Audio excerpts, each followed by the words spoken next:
تھے اللہ جزائے خیر دے. ہمارے یہاں ایک جماعت آئی کویت سے. اب ماشاءاللہ بڑے لوگ، مالدار لوگ سب.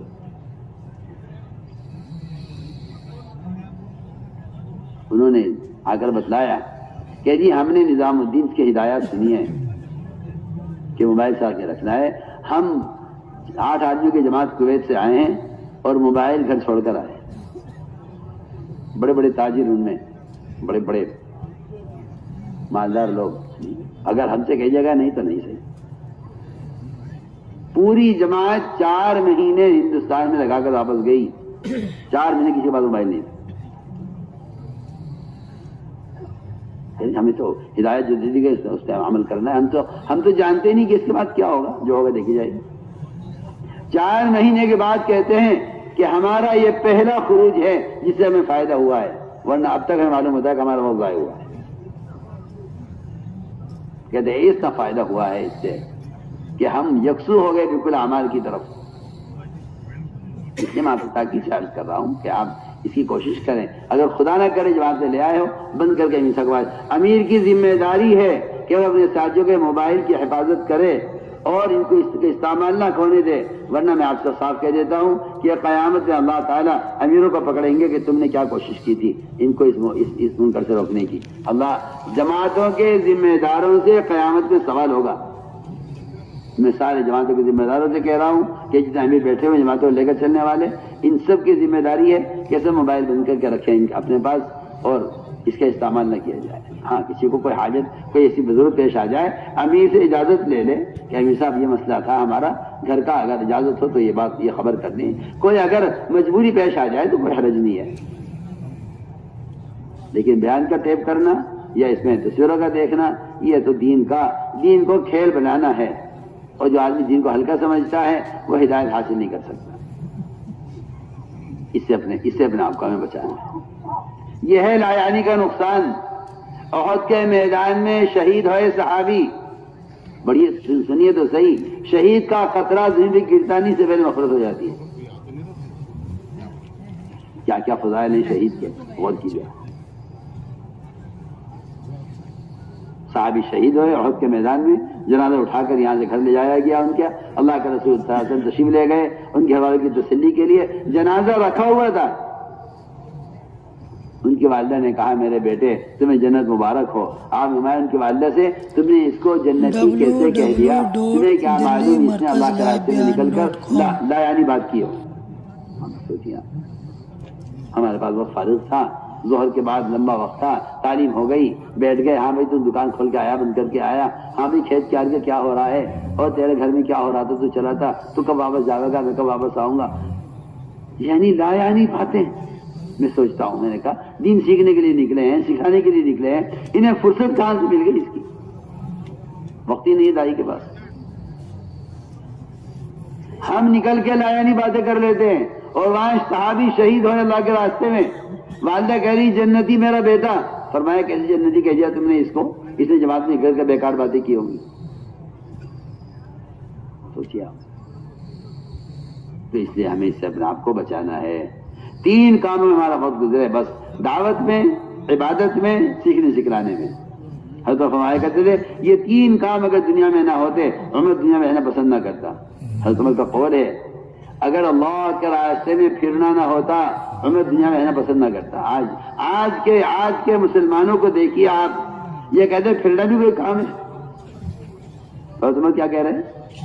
اگر پھرنا نہ ہوتا جماعت میں تو میں دنیا میں رہنا پسند نہ کرتا. آج کا مسلمان کہتا ہے پھرنے کی کیا فائدہ ہے. اس زمانے کا کافر کہتا تھا محمد صلی اللہ علیہ وسلم سے کہ آپ پھرتے کیوں ہیں دین کو لے کر، بیٹھیے ایک جگہ، دین سیکھنا ہوگا، آ جائے گا آپ کے پاس. ایک کافر کی بات آج ایک مسلمان کہہ رہا ہے، پھرنے کی ضرورت ہے. اور عمر کا قول میں عرض کر رہا ہوں، فرماتے تھے اللہ کے راستے میں اگر پھرنا نہ ہوتا عمر دنیا میں رہنا پسند نہ کرتا. اور دوسری بات یہ فرماتے تھے کہ اگر اللہ کے مطلب میرے میں سجدے کرنا نہ ہوتا عمر دنیا میں رہنا پسند نہ کرتا. تیسری بات یہ فرماتے تھے کہ اگر علماء حق کی مجلسوں میں بیٹھ کر علم کی باتوں کو چن چن کر بندہ پیدا کرنا نہ ہوتا عمر دنیا میں رہنا پسند نہ کرتا. دعوت، تعلیم، عبادت، یہ 3 کام میں بیان کر رہے ہیں. اگر دنیا میں 3 کام نہ ہوتے تو عمر آخرت کو ترجیح دیتا، آخرت کو پسند کرتا۔ اپنے آپ کو ہمیں ان 3 کاموں کے اندر ہی مشغول رکھنا ہے۔ یہ ہے میرے دوستو 6 نمبر، جن کی ایک عملی مشق میں نے آپ کے سامنے عرض کر دی ہے۔ اس کے ساتھ اگر محنت ہے تو پھر اللہ تعالیٰ ہمیں ہدایت بھی دیں گے اور ہم اس ہدایت کا ذریعہ بھی بنائیں گے، اور ہم اللہ کے راستے سے اللہ کا تعلق پیدا کر کے کچھ سیکھ کر آئیں گے۔ اور اگر معاملہ دوسرا ہے کہ نکلنے کے زمانے وہ کام ہو رہے جو اپنے مقام پر ہوتے تھے، تو جو آدمی اسپتال میں بد پرہیزی کرے اس کی تو کبھی صحت کی امید نہیں کرنی چاہیے۔ جو اسپتال میں رہ کر بد پرہیزی کرے، دوا وقت پر نہ کھائے، تو اس کی تو صحت کی امید نہیں کرنی چاہیے، ایسے ہدایت کی امید نہیں کرنی چاہیے۔ اگر اللہ کے راستے میں نکل کر یہ اصول ہم اپنے سامنے نہ رکھیں اور اپنے آپ کو اس کا پابند نہ کریں، اس طرح ہمیں جماعت میں نکل کر، یہ ہمارے نکلنے کا اصل مقصد ہے۔ اب جو جماعت اللہ کے راستے میں نکلنے والی ہیں، اپنے امیر ذمہ دار کے ساتھ چلیں اور اطاعت کے ساتھ چلیں، اطاعت کے ساتھ چلیں، اجتماعیت کے ساتھ چلیں، اس لیے کہ فتنوں کا زمانہ ہے۔ حدیث میں آتا ہے فتنوں سے بچنا چاہتے ہو تو 3 کام کر لو، جماعت کے ساتھ چمٹ کر رہو اور عموم میں رہو اور مسجدوں کا لازم پکڑ لو۔ بلکہ روایت میں آتا ہے کہ جو بکری ریوڑ کے اندر ہوتی ہے اگر کمزور بھی ہے تو محفوظ ہے، اور جو بکری ریوڑ سے الگ ہو جائے اگر وہ مضبوط بھی ہے تب بھی وہ خطرے میں ہے کہ اس کا بھیڑیا اس کا دشمن ہے اور انسان کا دشمن شیطان ہے۔ اس لیے ہم نے عرض کیا کہ الگ نہ چلیں، الگ نہ رہیں، جماعت کے ساتھ چمٹ جائیں، اجتماعیت کے ساتھ رہیں۔ یہی فتنوں کے ختم کرنے کا، ایک حدیث میں ایک ہی روایت میں 3 اسباب بتائیں فتنوں سے بچنے کے لیے۔ عموم میں رہو، جماعت کے ساتھ چمٹ کر رہو، مسجد کو لازم پکڑ لو۔ اس طرح ہمیں اپنی امیر کی ہدایت کے ساتھ اللہ کے راستے میں نکلنا ہے۔ امیر اگر کفر کا حکم کرے تو اطاعت نہیں ہے، اگر امیر نماز چھوڑنے کا حکم کرے تو اطاعت نہیں ہے، باقی اس کے علاوہ سارے کاموں میں اطاعت کرنا ہے۔ آج کل لوگ معمولی باتوں کی وجہ سے امیر کی مخالفت پر اور معمولی باتوں کی وجہ سے ذمہ داروں کی مخالفت کر بیٹھتے ہیں۔ ایسا نہ کیا جائے، بلکہ ہمیں اطاعت کے ساتھ، اجتماعیت کے ساتھ اپنے اپنے امیر اور ذمہ داروں کے ماتحت ہو کر اس کام کو کرنا ہے۔ اس طرح ہمیں اللہ کے راستے میں نکل رہے ہیں۔ نکلنے میں سب سے بنیادی بات یہ ہے جہاں تک ہو سکے پیدل چلو۔ اصل پیدل چلنا اس راستے میں اللہ کے غصے کو ٹھنڈا کرنا ہے۔ حدیث میں آتا ہے پیدل چلنے پر جو غبار اڑتا ہے، اس غبار کو اللہ تعالیٰ جنت میں جنتوں کے حسن کو بڑھانے کے لیے استعمال کریں گے۔ بلکہ فدائے ملت اور مجاہد امت حضرت مولانا اسعد مدنی رحمۃ اللہ تعالی علیہ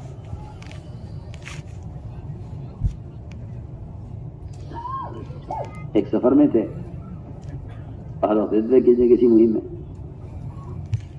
سفر میں جا رہے تھے، گاڑی میں کسی دیہات سے گزر رہے تھے یا کسی کچے راستے سے، تو غبار آنے لگا، تو ان کے خادم نے جلدی سے دروازہ بند کیا، وہ کھڑکی بند کی شیشہ گاڑی کا۔ وہ کیا کر رہے ہو؟ کہ جی غبار آ رہا ہے، غبار۔ حضرت نے فرمایا کہ اللہ کے راستے کا غبار یہ جہنم کی آگ کو حرام کر دے گا، اور اللہ کے راستے کا جو غبار ہے، اس غبار کے بقدر حدیث میں آتا ہے کہ مشک دیا جائے گا ہر نکلنے والے کو، اور حدیث میں آتا ہے کہ اللہ کے راستے کا غبار جنت کے حسن کو بڑھانے کے لیے بطور پاؤڈر کا استعمال کیا جائے گا۔ دوائیں کھول دیں شیشہ، اس غبار سے نفرت نہ کرو۔ حدیث میں آتا ہے آپ صلی اللہ علیہ وسلم چلے تھے صحابہ کے ساتھ، ایک صحابی الگ ہو کر چلنے لگے، فرمایا یہ ادھر کیوں جا رہا ہے، ساتھ کیوں نہیں چل رہا ہے؟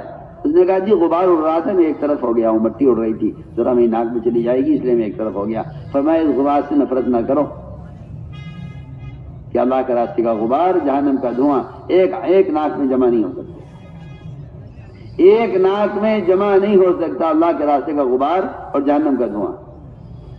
تو میں نے عرض کیا کہ پیدل جہاں تک ہو سکے چلو، سواری استعمال کر سکتے ہو، کرنی چاہیے جہاں ضرورت ہو، جہاں گاؤں پیدل چل کر کام کر سکتے ہیں، جماعتیں پیدل چل کر کام کریں، جہاں ایک علاقے میں محنت کریں، کوشش کریں کہ یہاں سے وہاں پیدل منتقل ہو جائے، اس لیے کہ اللہ کے راستے میں پیدل چلنے سے بڑھ کر اللہ کے غصے کو ٹھنڈا کرنے والا کوئی اور سبب نہیں ہے. جی ہاں، روایتیں ہیں اور فضائل ہیں اس کے بہت احادیث کے اندر. صحابہ نے جیسے ہی سنا پیدل چلنے کی فضیلت، سارے صحابہ سواری سے نیچے اتر گئے. حدیث میں آتا ہے سب صحابہ سواری پر سوار تھے. حضرت جابر بن عبداللہ رضی اللہ تعالیٰ عنہ سواری کو لے کر پیدل چل رہے تھے. لوگوں نے کہا جابر تمہاری سواری بیمار ہے کہ نہیں؟ سواری کیوں نہیں ہوتے؟ پیدل کیوں چل رہے سواری ہوتے ہوئے؟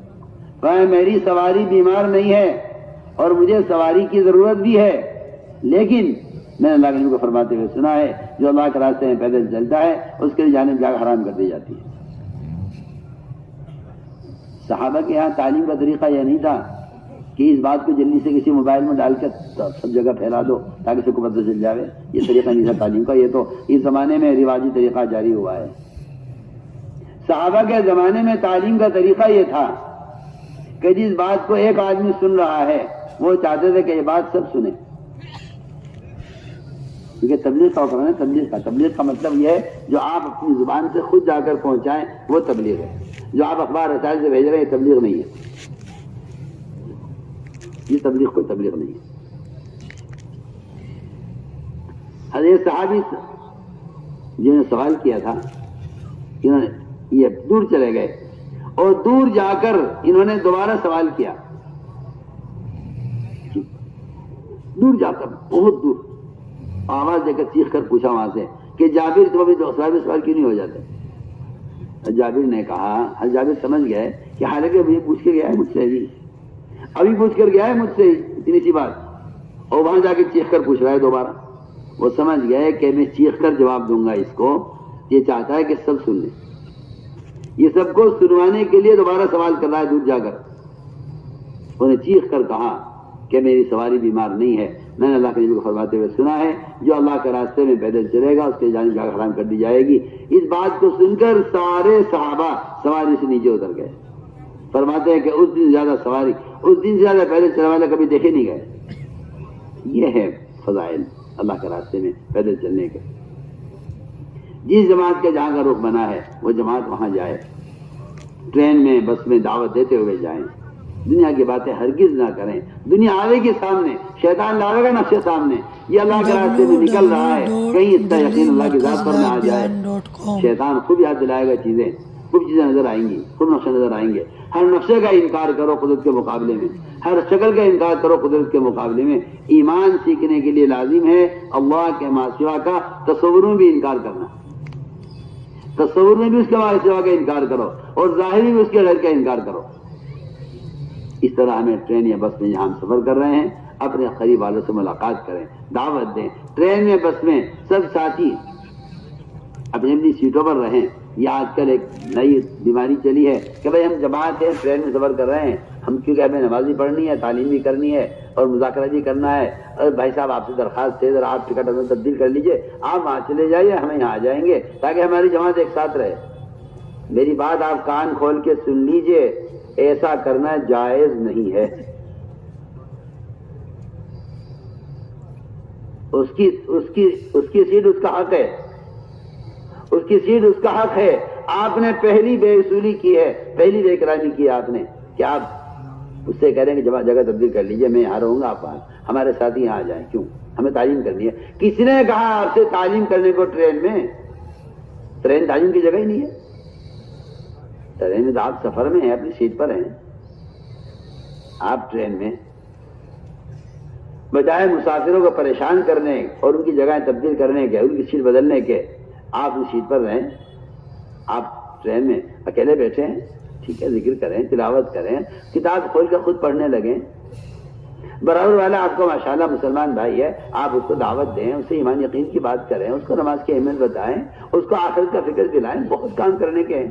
کیوں آپ کو کس نے کہا ٹرین میں تعلیم کرنے کو؟ میں کہہ رہا ہوں ٹرین تعلیم کرنے کی جگہ نہیں ہے. تعلیم کا حلقہ لگتا ہے اور حلقہ لگانے کی گنجائش نہیں ہے. آپ اگر تعلیم کا حلقہ لگائیں گے تو آپ کو لامحالہ مسافروں کو پریشان کرنا پڑے گا. آپ وہاں بیٹھ جائیے، آپ یہاں بیٹھ جائیے. نہیں، اس کی کوئی ضرورت نہیں ہے، اس کی کوئی گنجائش نہیں ہے. ہر مسافر اپنی سیٹ پر سفر کرے اور ہمیں چاہیے کہ مسافروں کا اکرام کریں، ان کو خیال کریں. حضرت مدنی رحمۃ اللہ علیہ ٹرین میں سفر کر رہے تھے، ایک انگریز اٹھ کر گیا ان کے پاس سے، انگریز نے ان کا نام سنا ہوا تھا، شکل سے جانتا نہیں تھا، لوگ ان کے کارناموں سے کانپتے تھے، ان کی بات ان کے کارناموں کو سن کر۔ انگریز اٹھ کر گیا، جا کے دیکھا بیت الخلا بھرا ہوا ہے گندگی سے، گھسنے کی جگہ نہیں ہے، پیر رکھنے کی بھی جگہ نہیں ہے، واپس آ گیا۔ تو سمجھ گئے کہ یہ جھانک کر واپس آیا ہے، بیت الخلا صاف نہیں ہے۔ حضرت مدنی اٹھ کر گئے اور بیت الخلا اندر سے بند کیا اور پورا بیت الخلا گندگی سے صاف کیا اور صاف کر کے واپس آئے اور انگریز سے کہا اب آپ جا سکتے ہیں۔ آپ سمجھتے ہیں کہ یہ تلواروں سے اور جو ہے تیروں سے جہاد ہوتا ہے کہ نہیں؟ جہاد اخلاق سے ہوتا ہے، جہاد اخلاق سے ہوتا ہے، تیروں سے تلوار سے نہیں ہوتا، جہاد اخلاق سے ہوتا ہے۔ وہ گیا، جا کے دیکھا تو بیت الخلا بالکل صاف دھلا ہوا، آ کر پیر پکڑ لیے۔ حضرت کون ہے آپ؟ لوگوں نے بتایا حضرت مدنی ہے کہ آپ کا نام سنا ہے، آپ کا نام سنا ہے، مگر آپ کی ذات کو آج سمجھا ہے کہ مسلمان کیسا ہونا چاہیے۔ ہماری جماعتیں مسجدوں میں جائیں گی، اے بھائی امام صاحب ذرا بیت الخلا صاف کرائیے، جماعت آئیے، چلیے ذرا پانی بھروائیے، جماعت آئیے۔ یہ ہوٹل نہیں آپ کا، یہ اللہ کا گھر ہے، پانی ہم بھریں گے، بیت الخلا میں صاف کروں گا۔ اگر ہمارے بڑے بیت الخلا ٹرین کے صاف کر سکتے ہیں، جس کا ٹکٹ دے رہے ہیں، جس میں ملازم ہیں، صفائی کے لیے موجود ہے، تو کیا ہم اللہ کا گھر صاف نہیں کر سکتے؟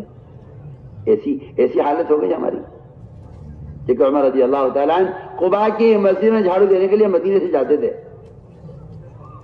جب خلیفہ تھے۔ ہماری جماعت مسجدوں میں جا کر ایسی پڑ جاتی ہے کہ کسی ہوٹل میں آ کر ٹھہر گئی ہوں۔ نہیں، ہمارا کام ہے، پانی میں بھروں گا، مسجد کے صف میں لگاؤں گا، باہر سے مصلی لا کر میں بچھا دوں گا، مسجد کی بجلی کا بل میں دے دوں گا، کتنے کام کرنے کے۔ یہ کمیٹی کا گھر نہیں ہے، اللہ کا گھر ہے، آپ اللہ کے بندے ہیں، آپ یہاں عبادت کے لیے آئے، آپ ہوٹلوں میں کھانے کے لیے جاتے ہیں، آپ پیسے دے کر آتے ہیں، یہاں آپ اللہ کے گھر کا پانی استعمال کرتے ہیں، آپ کو خیال نہیں آیا کہ اس کا تعاون کرے مسجد کا؟ سوچیے آپ کہتے ہیں کمیٹی کرے گی، کیوں کرے گی کمیٹی کا گھر ہے، اللہ کا گھر ہے۔ اس لیے میں تاکید سے کہہ رہا ہوں کہ ہمارے ساتھ اس کا خیال کریں، تو ٹرین میں بس میں لوگوں سے ملاقاتیں کریں، ان کو دعوت دیں، ان کا اکرام کریں۔ آتا ہے کھانا منگواتے ہیں، بسکٹ منگواتے ہیں، چائے منگواتے ہیں، ہاں جی 10 آدمی 10 چائے لے آؤ، یہ بخیلوں کی جماعت ہے۔ ورنہ جتنے لوگ ٹرین میں بیٹھے ہوئے ہیں ان سب کا اکرام کرنا، سب کا اخلاق سے پیش آنا، سب کے لیے سب کو کھانے کو پوچھنا، بٹھانا ان کو، یہ ہے اخلاق۔ اس آپ صلی اللہ علیہ وسلم نے کا کیا معاملہ تھا غیروں کے ساتھ، میں قسم کھا کر کہتا ہوں اگر یہ جماعت یہ معاملہ غیروں کے ساتھ کر لیں، اس ملک سے زیادہ سلامتی کا ملک کوئی نہ ہو۔ یہ تو تعصب نے فسادات پیدا کیے ہیں، یہ تو تعصب نے خریدی کی ہے، یہ تو تعصب نے ملک کے اندر خوف پھیلایا ہے۔ ورنہ میں اللہ کی قسم کھا کر کہتا ہوں ہماری پھرنے والی جماعتیں اگر اپنے اس ملک کے بھائیوں کا اکرام کریں تو انہیں پتہ چلے گا کہ اخلاق کیا ہیں، مگر کیا کریں، اور ہماری جماعتوں کو ہوش ہی نہیں ہے اس کی، ایسی مست ہیں اپنی ضروریات میں کہ انہیں اس کا خیال نہیں آتا کہ پہلے میں اس کو پانی پیش کر دوں، پہلے میں اس کو چائے پیش کر دوں۔ اس تعصب کا کوئی علاج نہیں اللہ کی قسم سوائے احسان و اکرام کے، اس تعصب کا کوئی علاج نہیں ہے سوائے اکرام اور احسان کے۔ اگر مسلمان غیروں کے ساتھ اکرام اور احسان کا معاملہ نہیں کرے گا تو یہ تعصب کا شکار ہوگا۔ ہم آپ سے وہ تاکید سے کہہ رہے ہیں، آپ جماعت میں نکل رہے ہیں، یہ جماعت میں نکلنا صرف کلمہ نماز سیکھنے کے لیے نہیں ہے، یہ جماعت میں نکلنا اپنے مسلمان وہ اخلاق پیش کرے، اخلاق محمد صلی اللہ علیہ وسلم، کہ جس کے نتیجے میں حق ظاہر ہوتا ہے اور جس کے نتیجے میں اسلام کا تعارف ہوتا ہے۔ آپ کتابوں سے اسلام پھیلانا چاہتے ہیں، میں تو بار بار کہہ